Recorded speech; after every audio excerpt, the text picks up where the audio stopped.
Welcome to the Evolve Beyond Limits podcast. I'm your host, Stacey Geisel.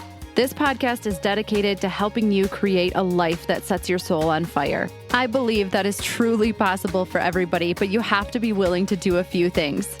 You have to be willing to let go of your past conditioning. You have to be willing to break free from societal norms. And you have to be willing to get really curious about your life and how you can start to look at it differently. Each week, we will hear stories from people who have done exactly this.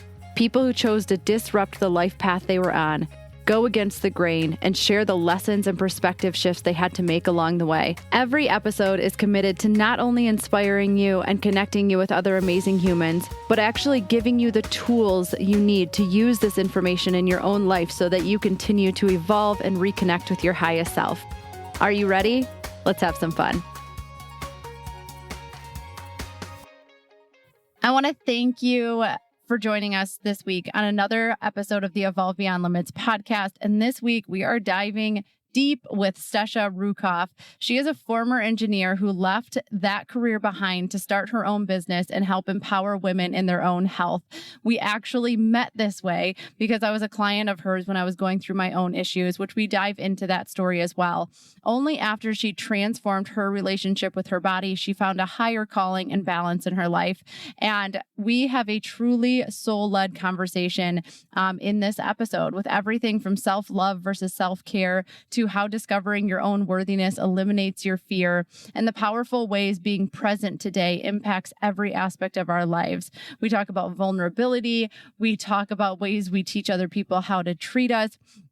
And in the very end, if you hang in for the post show, I actually talk about how emotion is held in our second chakra and how bringing emotions to the surface and wrestling through them actually helps us grow. So I am so excited for all of you to meet Stesha. So let's dive right in. All right, here we are, and I am so excited to be here with Stesha. She is, I'll tell you a little bit more about our relationship here in a minute, but I'm just really grateful to have you here today. Hello. It's so good to see you. Yeah, I can't wait to see where this conversation goes because I think it's going to be really therapeutic for me too. You know, we're here and we never realize how we got here. And it's so therapeutic to realize, wow, yeah, all of that conspired to get me here and I wouldn't change it for the world. So excited. Ooh, I cannot wait to dive into that. That's such like a good, that was like a trailer, like a really good movie trailer. Oh my gosh, I love it. Okay, so in the very beginning of all the interviews, I like to just start with a few questions so the listeners can get to know you a little bit better without having to say like, hey, Stesha, who are you? Because that's like the worst question ever. So, so I'm going to start with an easy one. Where are you from and where do you currently live?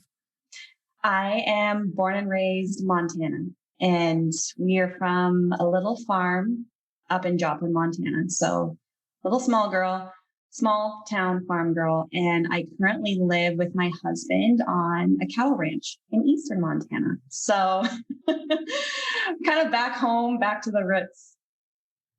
Montana is it's so beautiful there. Not jealous of the fact that it's 33 there right now, but we drove through there and we haven't had a whole lot of time to stop and really enjoy it, but we have every intention of doing that. Yeah, it's so funny seeing Stesha on her Instagram is you'll just all of a sudden see her with pulling cows out of mama cows and you're like, what's happening over there? She is definitely yeah, it's just I feel like you just have it's all you, but there's so many sides to you that I love it. And I love seeing it. What is this girl doing out there? What? Yeah, that's where we live. It's just so good. So many parts. So good. Okay. Where is your favorite place to travel? I'm not much of a traveler. I am definitely a homebody, but my favorite place ever is Sedona, Moab. We would go there a couple times as kids, and there's just something magical about that place. It's so gorgeous. It's like the best of all the worlds. You get so much variety and something just so magical about the nature of that place. And I told my husband, I'm like, you better believe it. We are getting a house down there or we're getting some kind of thing down there. I really do want to make it a consistent place to travel. It just fills me up. Yeah, I'm with you on that. We have been to Sedona now 2 or 3 times. And every time we go, we are just more and more in love. I always talk to, I have a really great mentor that lives there. And I'm like, I say the same thing, like somewhere around here, we will have a place because it's magical. So it's so good. Okay. Well, then I know you're not much of a traveler, but I'm going to ask you this anyways. So where is some place that you've actually always wanted to go? Like the Mediterranean, you see pictures of Greece and just like these beautiful waters and oh my God, the coastlines. Like, yeah, I want to go there and just eat and out in the sun and swim and just soak up the different culture. I don't know. And that's just seems so beautiful there. Yes. Yeah, I couldn't agree more. Hold on. We're going to have to pause for a second. My dog is acting like a total psychopath right now. Here we go. Okay. So what's your favorite book? My favorite one that I'm reading right now is called Own Yourself by Kelly Brogan. Sounds good. It sounds like right up my alley. Oh my gosh. She was the conventional psychologist, and she woke up to the ineffectiveness of all these psychotropic drugs and how like they were actually making people more sick. And she's kind of that turncoat doctor into now more holistic psychologist. And now she's really focused on bringing people off medication in a really safe and holistic way. And she's never picked up a prescription pad ever again. And she's like my spiritual leader. Like she's got so much wisdom. I'm going to read the book again because there's so many parts I'm sure I missed. And just like with everything going on in the current world right now, a lot of people are waking up, to mommy medicine and daddy government, right? And like where they don't want to be disempowered anymore, and they want their freedom back. And it's just like a perfect time to read that book. And I remember when I first went through my little rebellious phase with conventional medicine, coming off of birth control and kind of taking my power back. And at first I just wanted to, fight the system, and this is everything that's bad with it, and if I told enough people about the information, maybe they would see and come off of it, but that's never the case, right? Information does not influence anyone. So yeah, I've gone through that phase of rebellion before, and then coming back and like, okay, fighting the system does nothing. There's a quote by Bucky. What's his last name? Ooh, I don't know. Something Meister. We'll just go with Bucky. Yeah, Bucky. And he said, don't fight the system, create a new one to render the old one obsolete. Right. And so, and that's kind of what I do today. It's like, yeah, don't fight the system, create one where like women feel empowered and renders the current system obsolete. So I'm digging it. Oh, I love that you said that, because it couldn't be more true. I mean, something I think I say to the women that I work with, I probably say it, I don't know, maybe multiple times a day, if not a few times a week, is like, you can't tell people what to do. You have to show them a different way. Like it just doesn't work. So, I love that you even brought that up. That's probably something I'm going to have to, and it speaks to both of our hearts, and we'll talk about your story here soon. But like me and my nursing background, same thing, like just like what is going on in our world? Like what is happening here? But yeah, we can't fight it. And it just like, it's here. And so we just have to create something different. So I love that. Okay. Last question. What was one of your favorite things to do as a kid? Oh my gosh. I was just talking about this to someone. So I loved to pretend that I was a horse when I was little. And so I would like run around like the hills, the pastures, anything, pretending like I was a horse. And sometimes I still do that. Like when I'm just out in the middle of nowhere and I'm like listening to a good song on a podcast, I'm like, fuck yeah, this feels so free and I'm alive and I'm just running. And yeah, so I recognized that and was starting to incorporate it more into my I love that is the first time I've had that answer. So that's Yeah. really fun.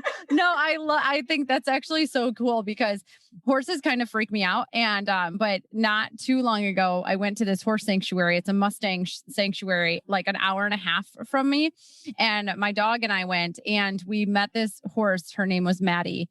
And we ran up and down the fence line with her, like back and forth. And I was just like, I know the feeling that you're talking about because I was like, this is magical. Like, I'm not sure what it is about what's happening right now. Like, I probably look so funny, like running up and down the fence with this horse, but like, there's something about those animals. Like, I was instantly like, okay, I get it. I get why people are so attracted to horses because, yeah, there's something there. Like this deep compassion, yet like wild freedom, so much spirit. It's like, everything that we yearn for. And they just embody it. Right? We should all just be horses. Like, yes. Think about that. Embody your inner horse. We're going to make that a new hashtag. Embody your inner horse. Oh my gosh. Okay. Thank you for entertaining all of those questions. And you just never know what we're going to get. So I love it. I want to dive into your story, but first I want to let people know just kind of like how we even came into each other's lives. And I met Stesha, probably almost 3 years ago now, when I was in the middle of my own struggle with hormone issues and disordered eating. And I connected with her because I was looking for a mentor to help me with my nutrition business, but quickly realized that I needed you for so much more than that. Like, what do they say? When the student is ready, the teacher arrives. And my health was like essentially in the shitter, to say the least. And I had the things. I had the perfect chiseled 6-pack body on the outside, but I was crumbling on the inside, like emotionally, mentally, physically. And Stesha was a huge part of me, like reclaiming my health and essentially my life. So after coming off birth control, I refused to put more synthetic hormones into my body. And with experimentation, time, and patience, I was really able to get like a healthy period back. When I say time, like 18 months. Mm-hmm. And I really just got like my life back. So I don't know if I ever truly thanked you for that, but thank you. So for that. You're welcome. But enough about me. I want the listeners to hear more about your story because like, if I'm not mistaken, you started out as an engineer and now you're helping women heal from the inside out, and like become mothers and just empower women in their health. So like, tell us more about that journey. Yeah. Like, how does that come from? Yeah. Okay.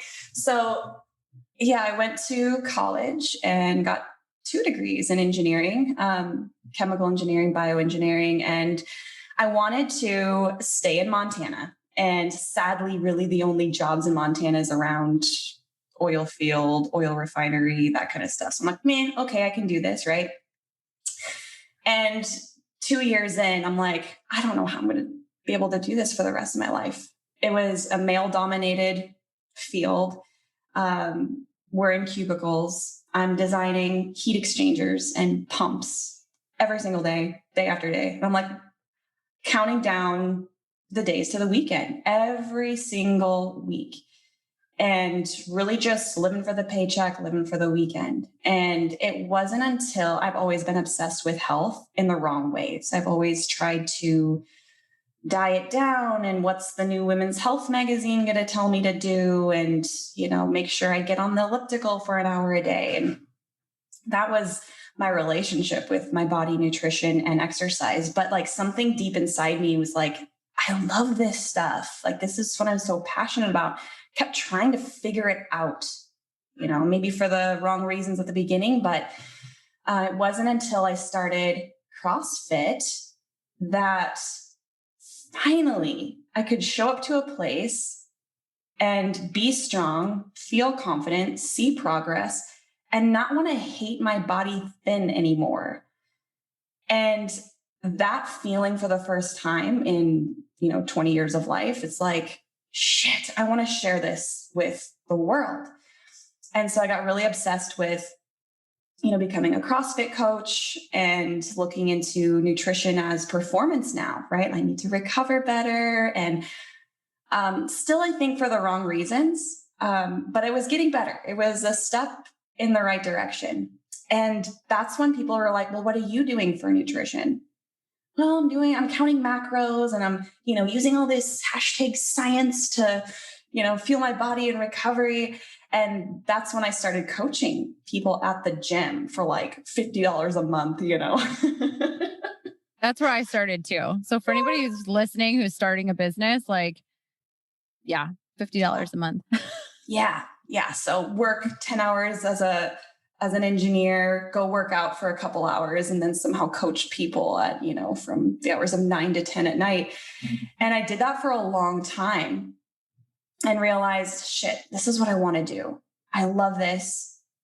I get so much fulfillment out of it. And so then the idea started, okay, can I do this full time? Can I quit my job? And all of the imaginary thoughts in my head that were like, your dad's not going to approve. No one's going to approve. Like, you failed. You're not going to be successful. Like, being an engineer means you're successful. This is too risky. And so, God, I battled those thoughts for a year until I was finally ready to pull the trigger and just say, like, F you to the world, right? F you to those imaginary thoughts. And said, I'm doing it. And I went part-time first, and then I was a full-time coach shortly after that. But those years were brutal. They're just brutal. Like, if anyone has ever had experience working a full-time job, or maybe you're a full-time parent and you've got this side thing and you're so passionate, and it's like, oh, if I just had more time to work on this, I would be so much happier. Right? If I could just leave this other thing that's providing all the security and go full time on this passion, I'd be so fulfilled and happy. And so when you're living in that space, I mean, it's awful. It's brutal. But, finally I was able to pull the trigger, and I was actually really, really successful in terms of, finances and clients and social media and, all the outside external things. But here I was inside again, unfulfilled, unhappy, right? I got the dream business. So why was that? Well, I was running myself to the freaking ground, 6 phone calls a day, 20 plus email check-ins a day. I look back on my calendar. I look back on my Google Calendar in like year 2018. And I'm just like, the fuck was I thinking? So I just lived, breathed coaching.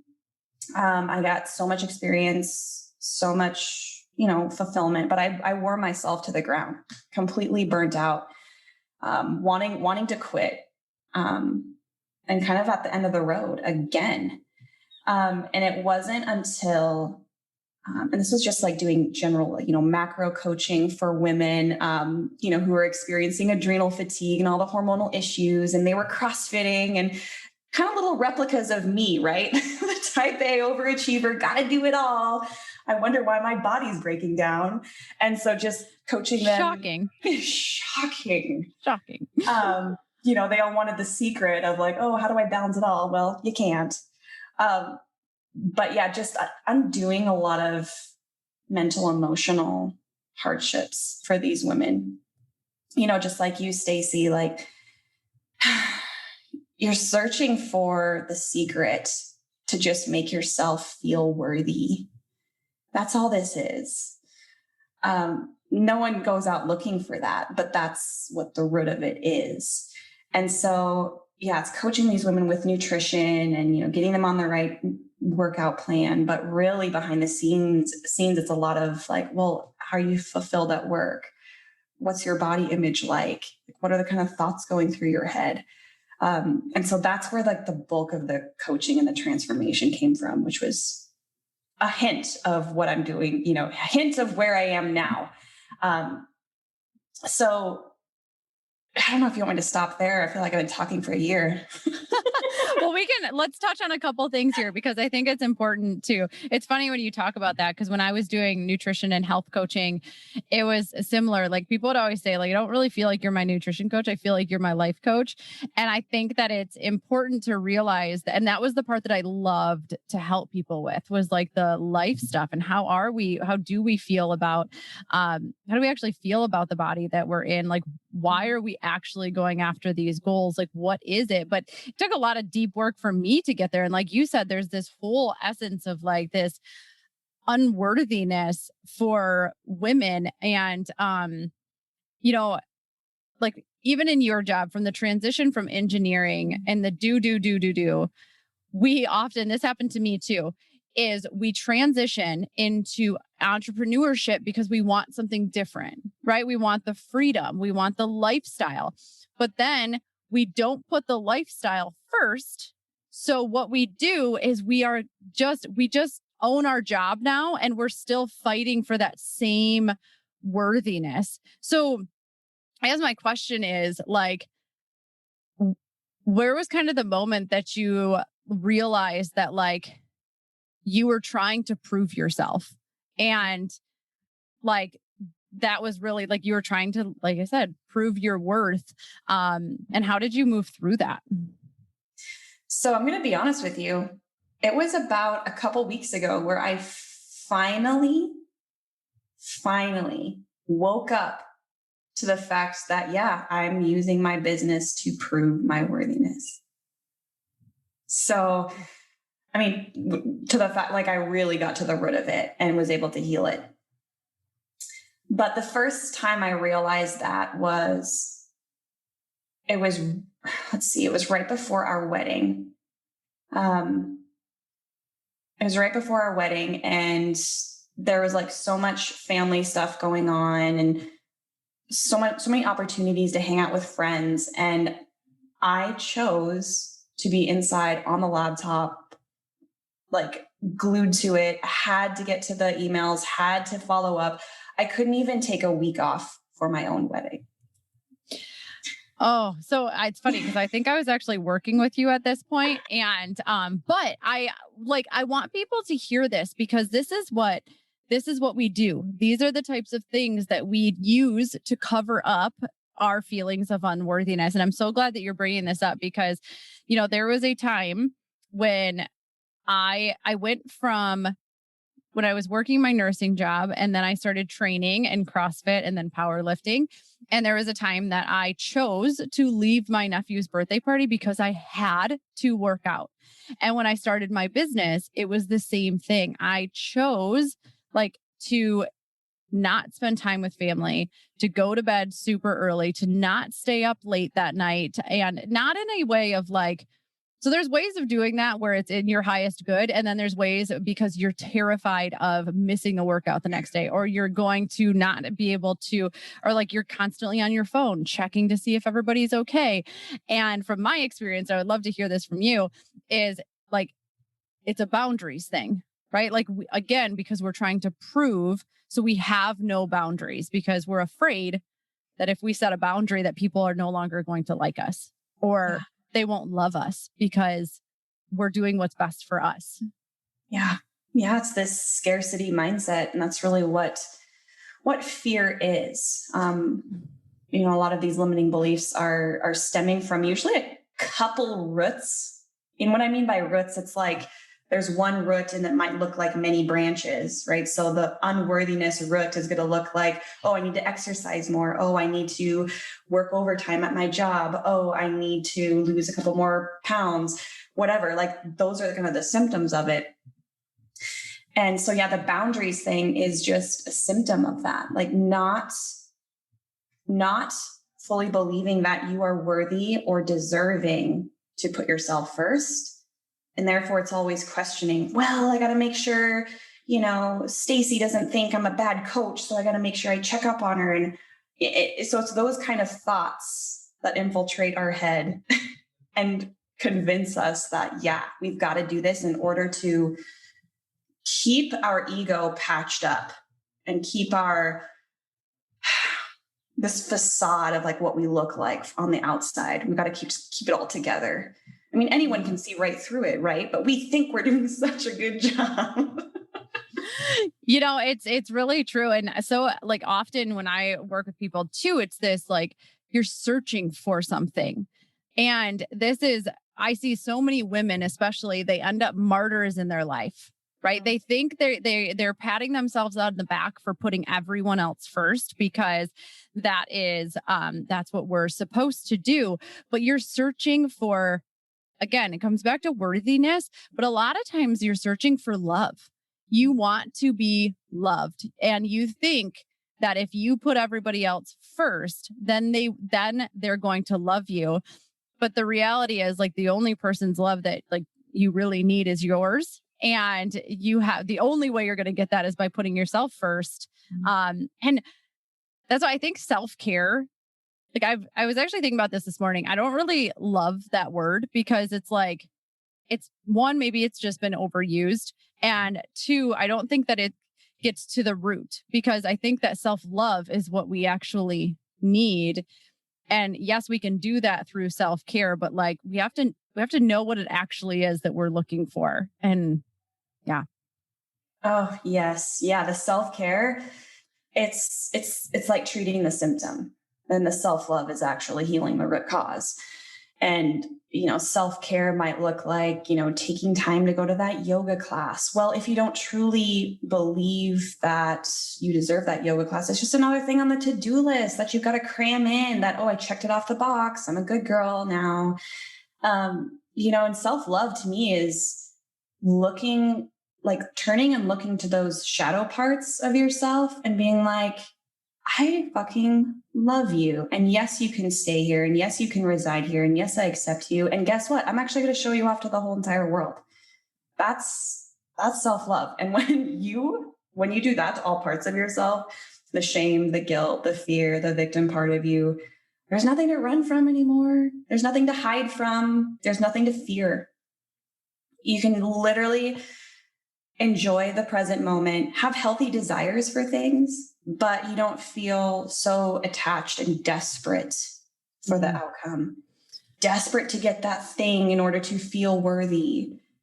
So I love how you stated that, like, self-care is treating the symptom and self-love is like treating the root, because you couldn't be more spot on with that. Like, and so many times we're searching for that self-love, but then we just add things to our plate.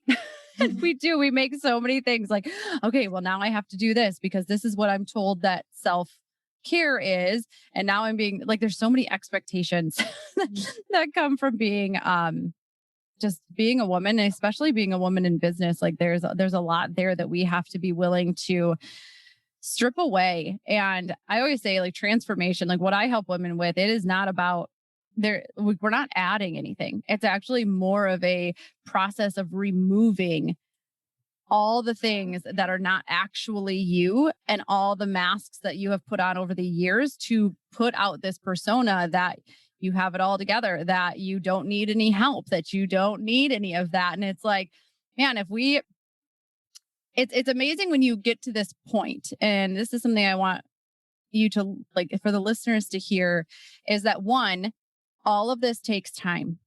Like, you can't, as humans, we come to earth as souls, we come to earth as humans to learn lessons, to go through things. And it's a process of getting there, and you don't get to skip steps. So like sometimes you're in the middle of it and you don't understand why, but if you're always trying to get to the end of it, then you're going to miss out on the beauty of all of that. And it's so freeing when you can sit there and say, you know what, like, I don't exactly know why I'm here, but I'm going to make the most out of the ebb and flow that I'm in right now. Like, that's a very fun place to be able to come from. Yeah. This term, I heard spiritual bypassing, where it's like, no one wants to go through the dark night of the soul. Everyone wants to suppress it, numb it, pass it, and just get to the end. And what ends up happening is, like, we don't get this experience of shedding the layers that you were talking about, shedding those conditioned beliefs that we, learn from our parents. And when we just get into we get to be adults and we're still little kids inside, triggered and reactive. And we never went through that process of really like, who are we? What do we stand for? What are our values? Like, what's a hell yes? What's a hell no? And, who am I? What's my purpose? And so we just get into be these little, I don't know, just follow whatever someone tells me to do, just rule followers. And I don't know where I'm going with that, but I see a lot of it. And I see a lot of like the victim mentality. Like there's nothing wrong with feeling that, but to embody it and to outsource your power on a lot of things in your life, like, yeah, that's disempowerment. That's not freedom. And it's not happiness. It's not fulfillment. And so, yeah, it's the stripping of the conditioned beliefs, I think, and going through that initiation. Like a lot of times this process from the outside in looks messy. Mm-hmm. Like I've had so many people like tell me that like I, there's before I was very purposeful in what I did. Well, what I was obsessed and a control freak. And all of that also stems from fear. And the big thing is I wasn't happy. So now sometimes when you start to go against the grain, when you start to do things your way, instead of blindly following what society has taught us to believe or think or do, people look at that and they're going to be a little bit nervous. And then they're like, what happened to you? Like, you're like things look chaotic and it's just like, oh my gosh, but I am so happy. Yeah. Like I am so happy in this moment. And I think that again, it does come with this. I love that you said spiritual bypassing because everybody is trying to get to the end. And like everybody listening, like you don't want to get to the end. Like there's only one place we end up, right? This whole journey is about growing. But I see this all the time. And especially in, there's all of these new things out, which are, embody your inner goddess and like all of these things. And I'm like, oh Lord, like maybe you're just not there yet. Like you're not broken if you don't feel like a fucking goddess. You just haven't done enough work to get there. And it's like, the thing that people don't take into account is how long it took for that person to feel that way. And you can get a mentor and a coach and somebody who's going to help you maybe speed up the process, but you still have to go through every single part of that process. You don't get to skip it. No. No. Become your inner goddess. Yep, that's exactly right. Like, let's just skip and start, with the affirmations, but we're not actually, going to yank that weed out first. So again, surface level. And yeah, I did that for so long. I mean, you look behind me and there's a bookcase of personal development. God bless. But before it's like just reading it and it feels good and it sounds good. I wake up, nothing's changed. And that's frustrating. And it's because it's like, yeah, where it makes sense logically. I read it. Mm-hmm, yeah, I love it, but I haven't changed. I can change my thoughts for a second, but if that root is still there, just spewing out the same, I'm not good enough. I'm not worthy. You don't deserve this. Everyone gets it. You don't, everyone deserves it. You don't, then nothing's going to change. I haven't changed my resonance, my vibration. I'm still that person stuck in the scarcity mindset. So yeah, I love that you brought that up about affirmations. I'm not a huge fan because here's the thing, like you can tell yourself something all day long. And if you don't believe it, it's not going to do shit. And so that's why it's like, I'm telling you, manifestation is going to become a billion-dollar industry because people think they can just think things and they happen. And like that, and I'm not saying that everybody teaches this, but it is very much like all you have to do is think about stuff. And then like it comes into your life. Like actually that can happen, but only if you have done the work, if you have gone through the process, if you have, like Stesha's saying, you have to be willing to dig in and figure out the root, because, or else you're just going to feel like you're stuck in this perpetual cycle, and you're going to feel, and I feel like the world that we're in, this is what's so unfortunate, is leaving women feeling even more broken. Well, how come I can't manifest? How come I don't feel like a goddess? How come like affirmations don't work for me? It's like, because again, you're not there yet. There's root stuff that we still have to drudge up. So where did that start to like, we could go off on a rampage on this, but where did this start to like shift for you, like along your journey? Because the first time that I really faced the inner stuff was after I miscarried the first time. And I had zero tools, zero skills to really effectively process the emotion of grief. No one's ever died in my life. Like, this was literally the biggest, first biggest loss. And it was a 4 to 5 month depression, resentment, judgment, shame, just the darkest night ever. And when I started to kind of, time went on and okay, the wound is getting a little less relevant. Hadn't really healed anything, right? But time was healing.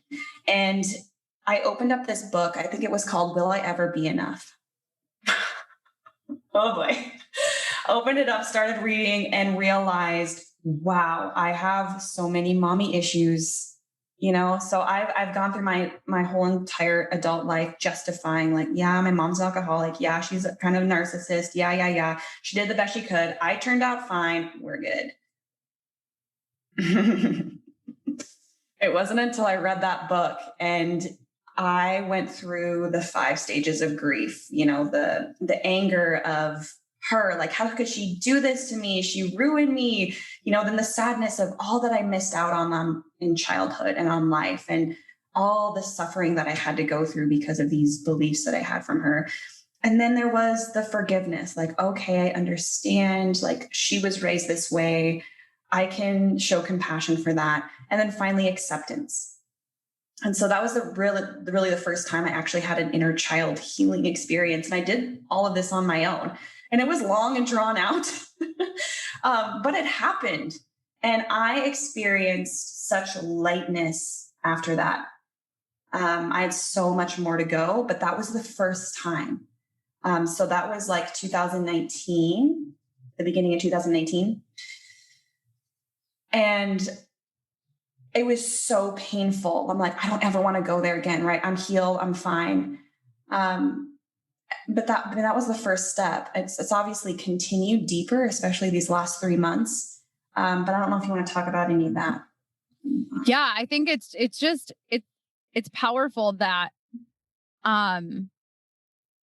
again, we have to go through the human experience of having the emotions and have, like, that's part of the beauty of being human, is that we get to go through all of those things. And even though they feel like really cruddy in the moment, it's just, but the power that you get back in yourself is like, I feel like for women, and maybe you can touch on this, and maybe even in your own story, is that, we're always talking about how our power is taken from us.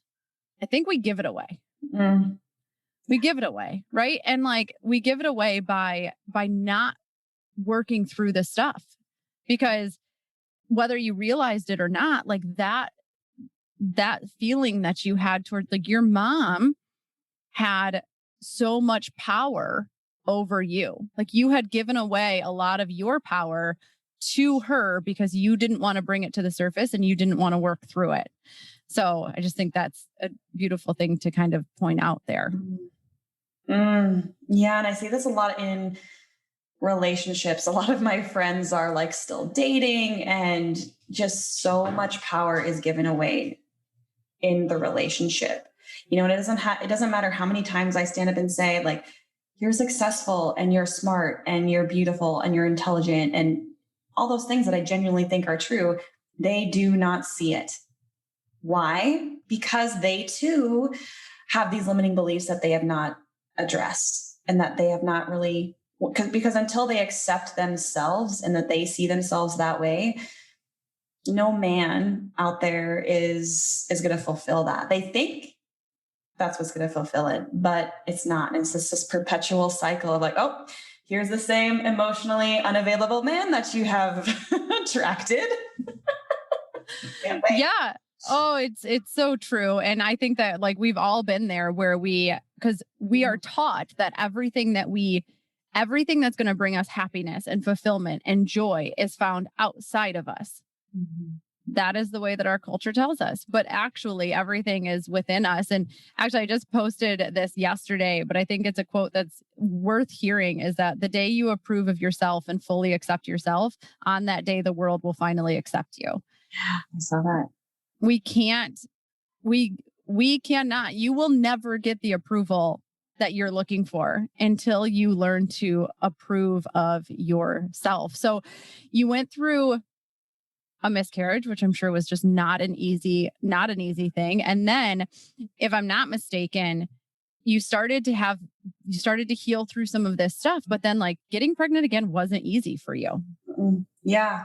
So that was the moment like, okay, I'm perfect on my nutrition. I've cut back on workouts. I'm doing the whole acupuncture thing, right? Checking off all the boxes. I'm like, yeah, it was the best I've ever felt. Probably the best my body ever looked. I felt like I had way better work-life balance than before, right? I was just like riding the high. I'm like, yeah, I've got this. And then we miscarried again. And everything came back up like a fresh new wound. And I'm like, really? And it was still because I was so attached to the outcome. I was still expecting that getting pregnant was going to finally prove to me, to the world, that I was worthy. It might sound crazy, but like if there's anyone out there who has experienced this, you know exactly what I'm talking about. And this can even be like in your business too, right? Oh, I didn't hit my revenue goal.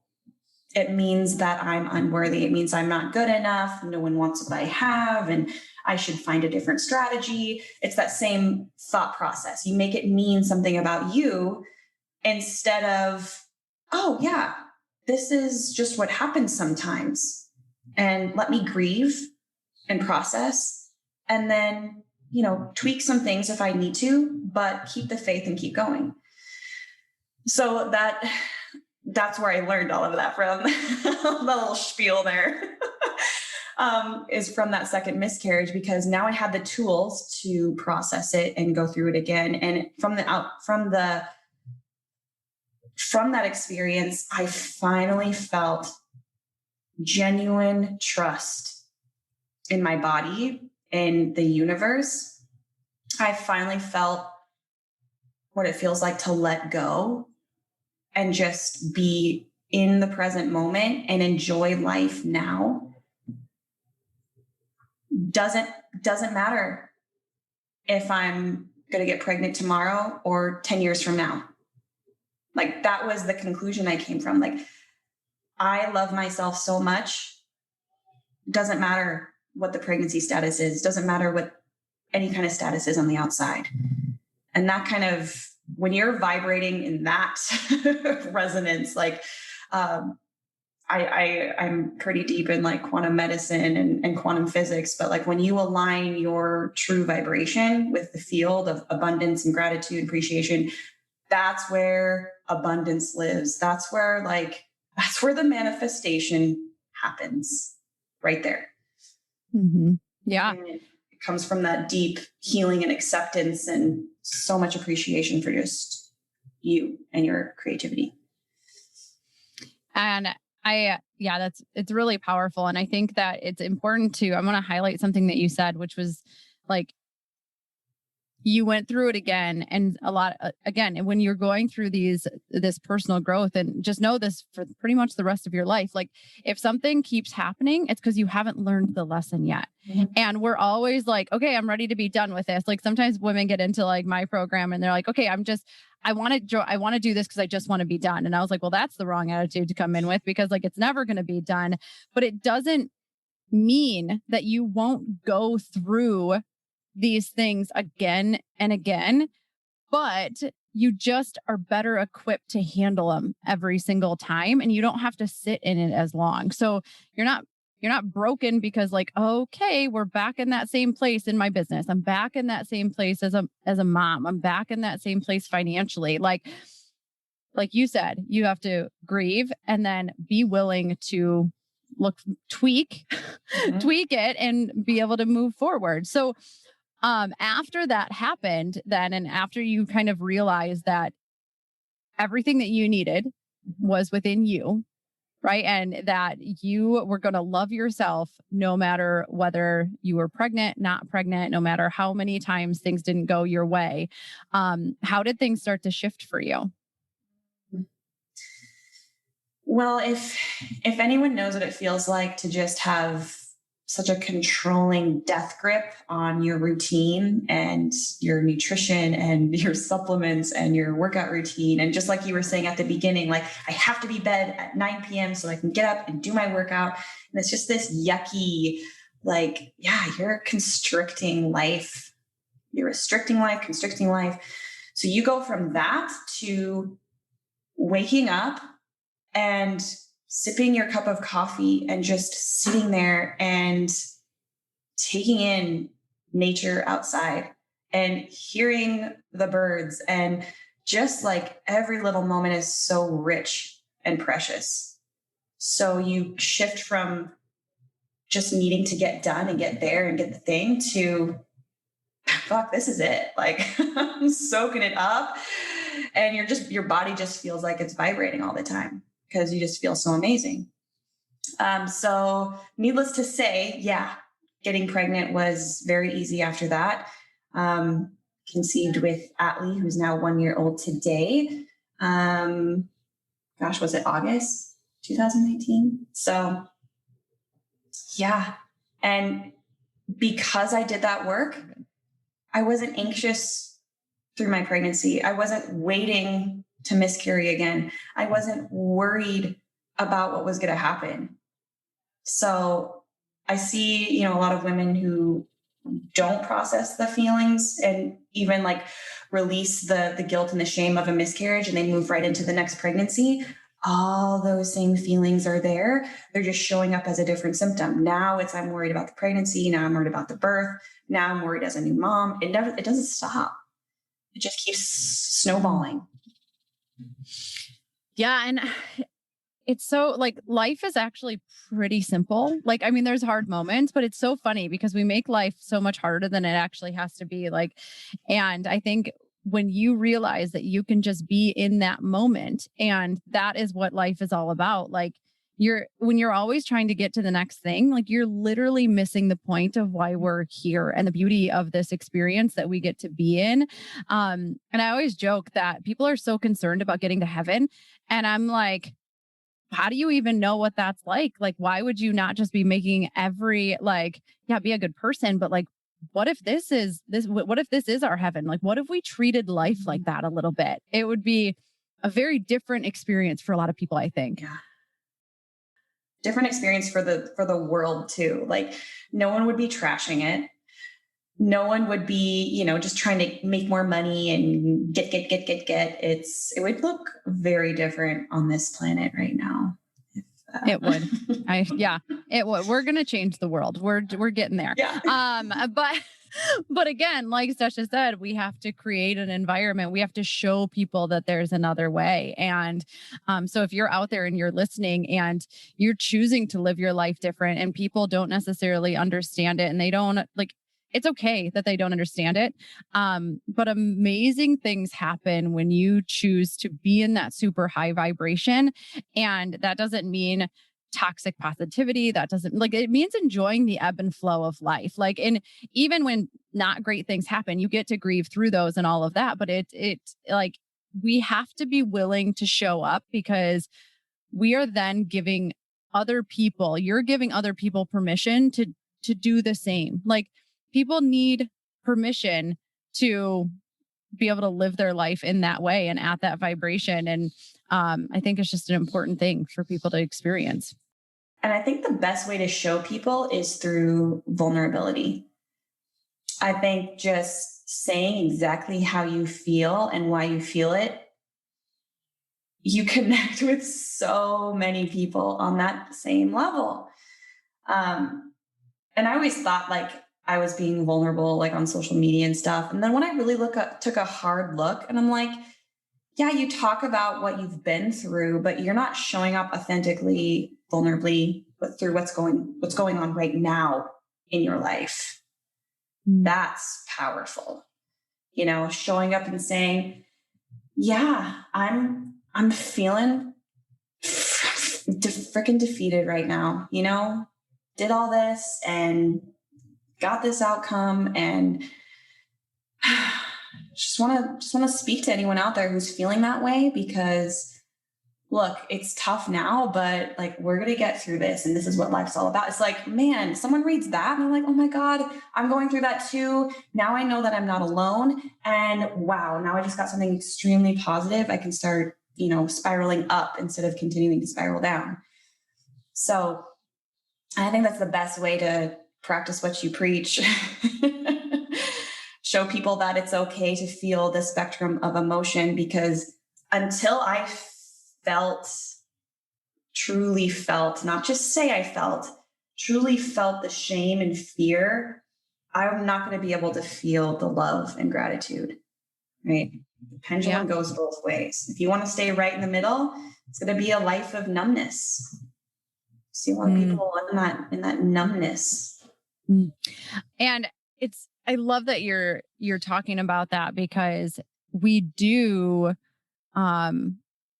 people do, they want to block out the bad, but when you block out the bad, you also, and like, I don't even like to label it, but you're going to block out the good too. And it's just a matter of like, it just is, right? And I always say that, like, can we just take the label off of it? Take the negative and positive away, the good and bad away. Like how you are feeling right now, it just is. And there are other people who are feeling that exact same way, that just need to know that, this is why I love working with groups, and because I'm like, women especially need to know they're not alone. And whether like things that relate to somebody in one way relate to somebody else in a totally different way, but they would never see it if they weren't in this group of women that are like supporting them. So I think that's powerful for women to, like, when you get together, like, this is why I struggle with surface level conversation, because I'm like, let's not talk about other people. Let's not gossip. Let's just talk about who we are and how we're feeling, because you have no idea what you being willing to show up and say, I'm struggling, will do for somebody else. Yeah. Yeah. It's that me too. Oh my gosh. What did you learn from it? How are you working through it? How can I support you? And then you just have this deep bond with that person now. And I used to be the girl that was actually hated being a girl. I had all guy friends. I was a daddy's girl. I was an engineer, for God's sake. Like I prided myself on, not being like other girls, right? Not having feelings, not needing girlfriends and shopping dates and all these things. And what I was really doing was, shutting off who I was, completely disconnecting from my own body and just like living from the neck up. And do you think I had deep connections? Do you think I was like really vulnerable? Do you think like I was able to love and express who I really was? No.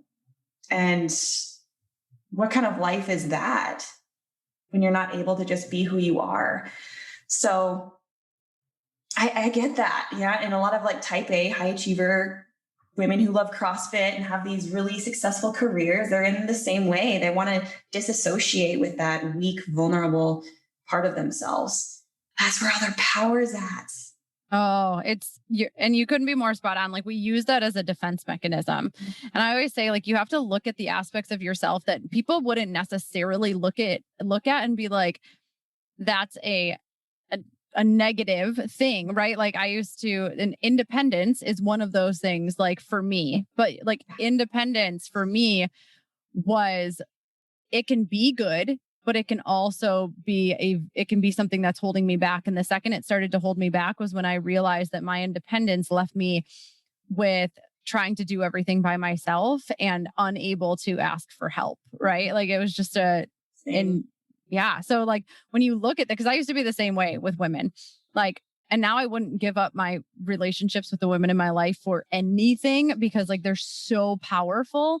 And I know that this shift is starting to happen, but like I was protecting myself from something, of probably looking weak. Like the last thing anybody ever wanted was to look like they weren't okay.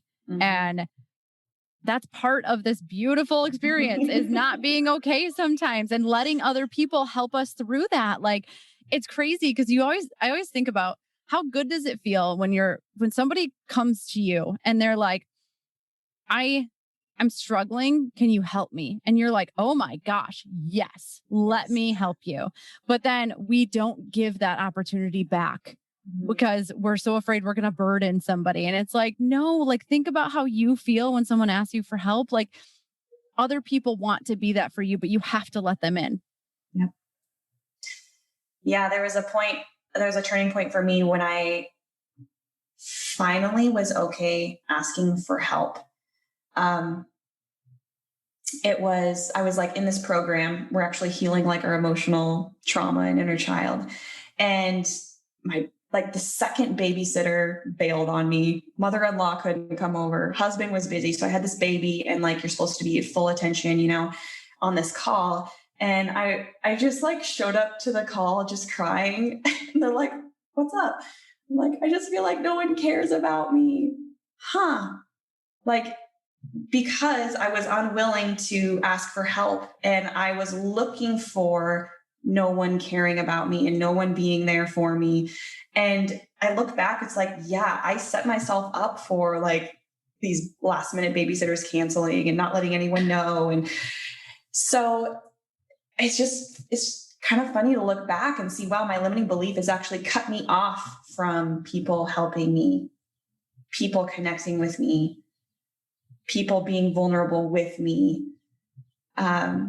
So yeah, like for anyone's listening, it's like, yeah, I really do crave that deeper connection. And I do want to be more vulnerable. I just don't know how. It's scary. And the first thing you can start doing is just voicing that. Just voice that, to your best friend. Like, I really want to be more vulnerable, but I'm so scared. Wow. Like, what's that going to open up? Right. It's great advice because sometimes you just have to open up the space to do so. And if you don't have a space to go to, create one, because there's more than just you that is craving that connection to just be able to be seen and to be heard. And there's one thing I've learned in life. It's that everybody just wants to be seen, heard, loved, and understood. And but if we don't give that to ourselves first, then no one else is going to give that to us. And when you put yourself last, everyone else will too. Like it's pretty simple. Like I know that that's like a hard thing to hear, but we teach people how to treat us. And so this is like so much you have said, I know is going to resonate with so many women because they've just been through, even if they haven't been through the exact experience, like all the feelings are there. And the biggest thing I can say is you have to be willing to go through them. The only way to the other side of anything is through. And the more you can't push it down. And this is actually what I'll do the post show on. So I'll keep this for the end, but I will talk about the fact that we can't just keep pushing things down because they're always going to come to the surface. So one last question for you, Stesha, because I want to honor your time of being here is, what is one lesson you feel like you're still in the middle of learning?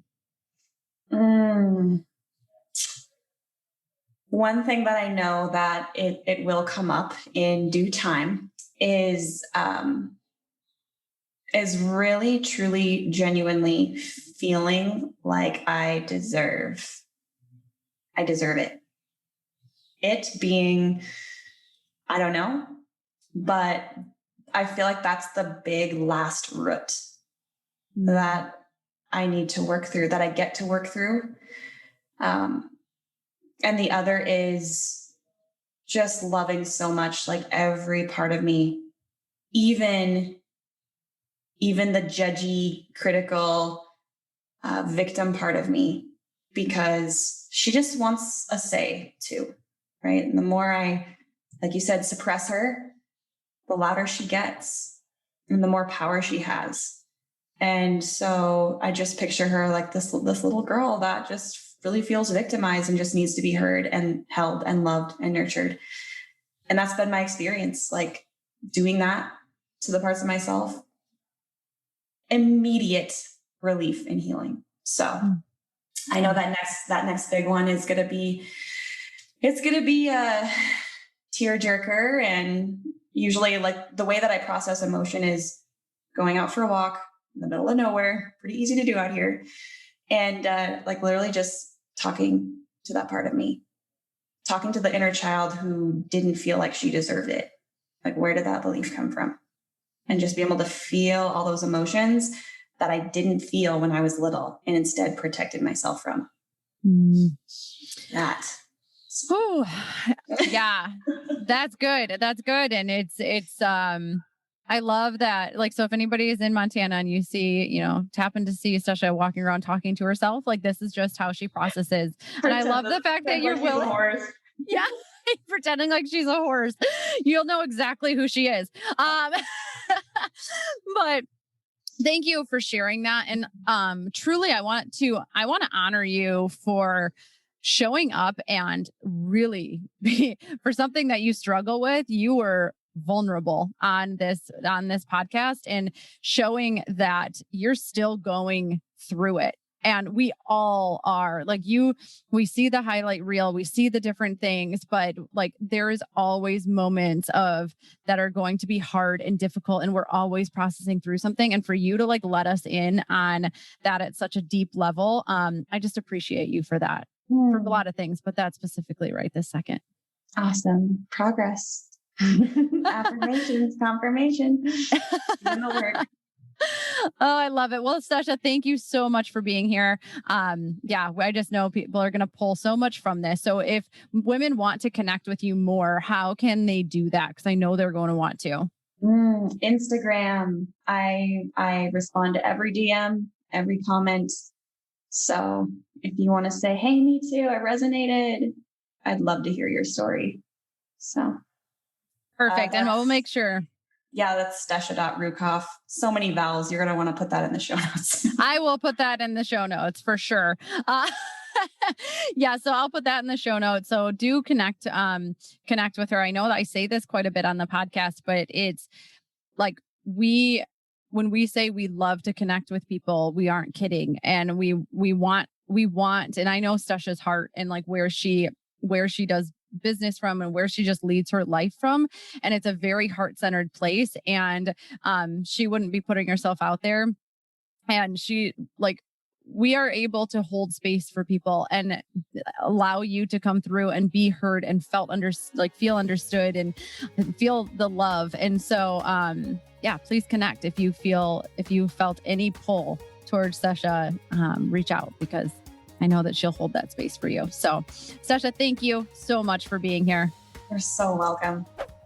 Here we are hopping into the Evolve Beyond Limits podcast post show. So that was a very, very powerful interview with Stesha. And I am so glad that she was willing to come on and just be so raw in the fact that we're always processing through things. And something I want to bring up is the fact that, again, the only way to the other side of anything is through. And something that we're really not taught is how to handle and move through emotion. We are taught to push it down. And here's the thing, all of our emotion is held in our second energy center. It's held in our second chakra.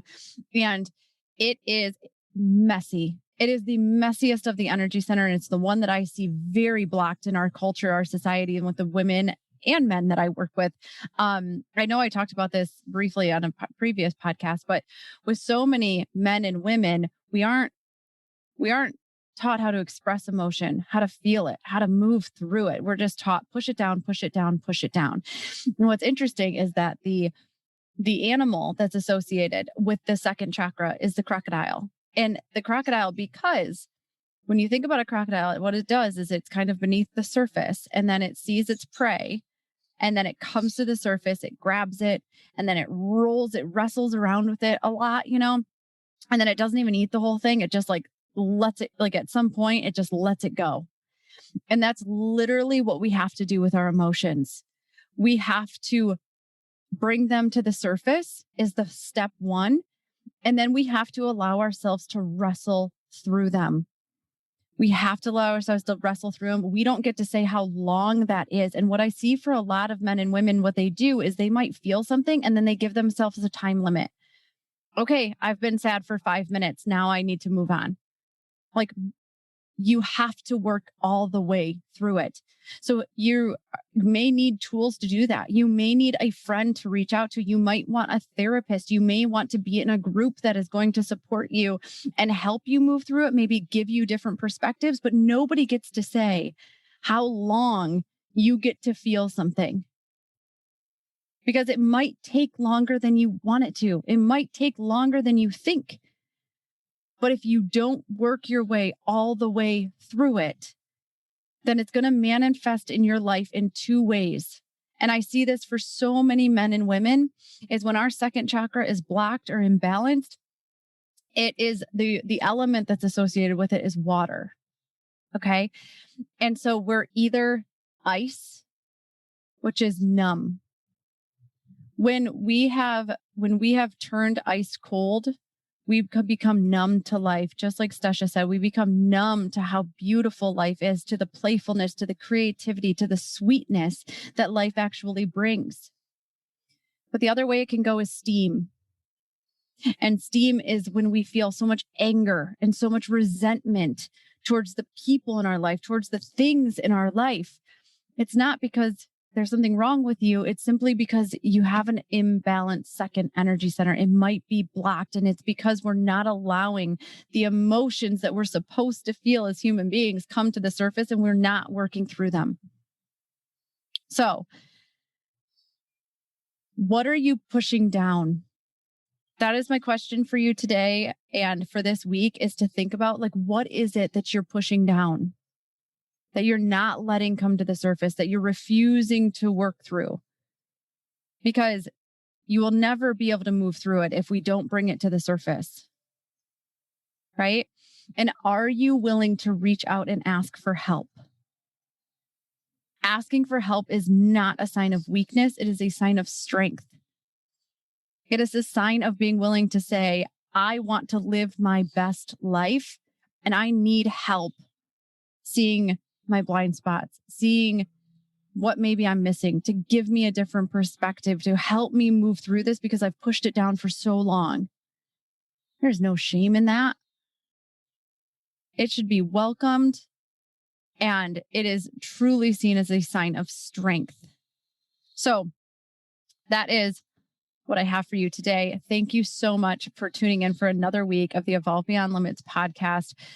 When you get a moment, please take your time to take 5 minutes. It wouldn't even take 5 minutes to rate, review, and subscribe to the podcast. It means the world. We're giving donations to great causes for every single review that is written. So please share your thoughts because we want to hear them. And if you want to make sure that you don't miss any journal prompts or you don't miss anything in the Evolve Beyond Limits world, shoot me a text of journal 2021 to 248-206-3431 so that I can follow along on your journey of growth and evolution, because I want to be there. And then take a second to just tag Stesha and I in the episode, and like, what was your biggest takeaway? What was something that you just really felt, and how might you use that to kind of move forward? So until next time, keep evolving.